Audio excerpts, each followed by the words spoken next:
کہ وزیر اعظم صاحب لاوا پکڑا ہے، پھٹا تو ہم سب ارریلیونٹ ہو جائیں گے۔ تو آج فیصلہ کرنا ہے، ناؤ اور نیور، ارریلیونٹ ہونا ہے یا ریلیونٹ رہنا ہے، ملک بچانا ہے یا پھر ایک حادثہ ہوگا، پھر اچانک جو ہے وہ وقت کرتا ہے پرورش برسوں، حادثہ ایک دم نہیں ہوتا، کسی پہ ڈال دیں کسی پہ ڈال دیں۔ گزشتہ 18 سالوں سے بلا شرکت غیر حکمرانی ایک پارٹی کے پاس ہے۔ افواج پاکستان، ہمارے فیلڈ مارشل جناب عاصم منیر نے، جنرل عاصم منیر نے، فیلڈ مارشل عاصم منیر صاحب نے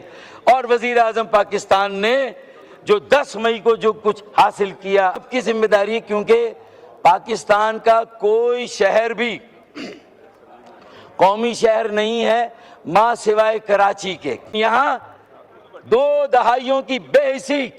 ڈھٹائی، ہٹ دھرمی اور مطلوق العنانی، عاقبت اندیشی،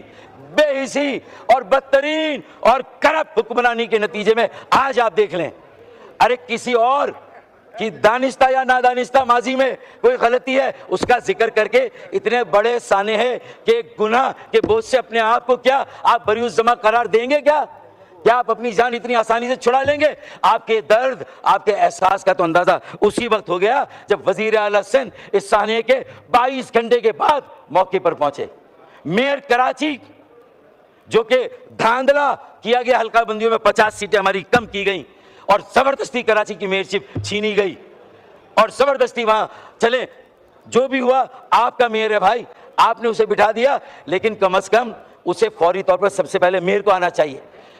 السلام علیکم ناظرین کرام، آپ کو مکمل ویڈیو دکھاتے ہیں۔ فاروق ستار قومی اسمبلی پہنچ کر شہباز شریف اور اس کی حکومت پر پھٹ پڑے۔ فاروق ستار نے کہا کہ آپ لوگ اس وقت ارریلیونٹ ہو چکے ہیں، عمران خان کو اگر باہر نہ نکالا گیا تو آپ کو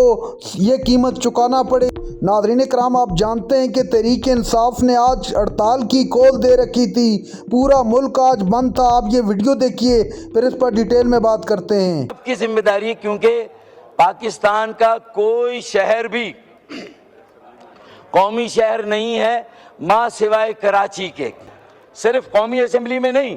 سینٹ میں بھی کارروائی معطل ہونی چاہیے، چاروں صوبائی اسمبلی میں بھی روٹین کی کارروائی معطل ہو، اور سانحہ گل پلازا پر بحث ہونی چاہیے، اور یہ عزم یہاں سے آنا چاہیے، یہ اتفاق رائے اس قومی ایوان میں قائم ہونا چاہیے کہ یہ قومی شہر کا مسئلہ ہے، لہٰذا یہ قومی المیہ ہے، یہ قومی سانحہ ہے، سب سے پہلے اسے قومی سانحہ اور قومی المیہ ڈکلیئر کیا جائے، اور جس طرح قومی سانحات اور قومی المیوں سے ڈیل کیا جاتا ہے اور پوری قوم رسپونڈ کرتی ہے، پوری قوم کو رسپونڈ کرنا چاہیے۔ اسپیکر صاحب، 75 سالوں سے 77-78 سالوں سے کراچی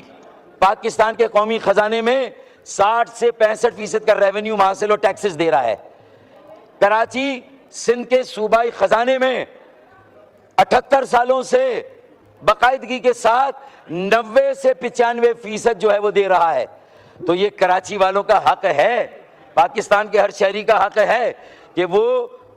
حکومت سندھ سے بھی اور وفاقی حکومت سے بھی یہ سوال کریں کہ کراچی آپ کی ترجیحات میں کہاں پر ہے،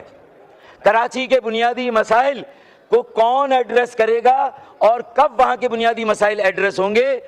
سڑکیں وہاں کی ٹوٹی ہوئی ہیں، 90% سڑکیں ٹوٹی، بلکہ 95%۔ وہاں 2008 سے پانی کا ایک اضافی قطرہ نیا پانی نہیں دیا گیا کراچی کو۔ K4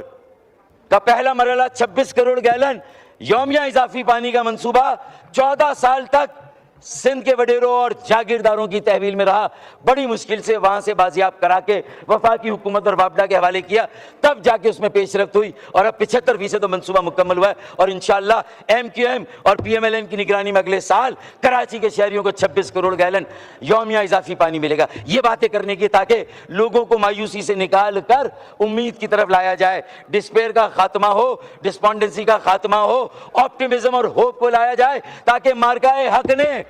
ہماری افواج پاکستان، ہمارے فیلڈ مارشل جناب عاصم منیر نے، جنرل عاصم منیر نے، فیلڈ مارشل عاصم منیر صاحب نے اور وزیر اعظم پاکستان نے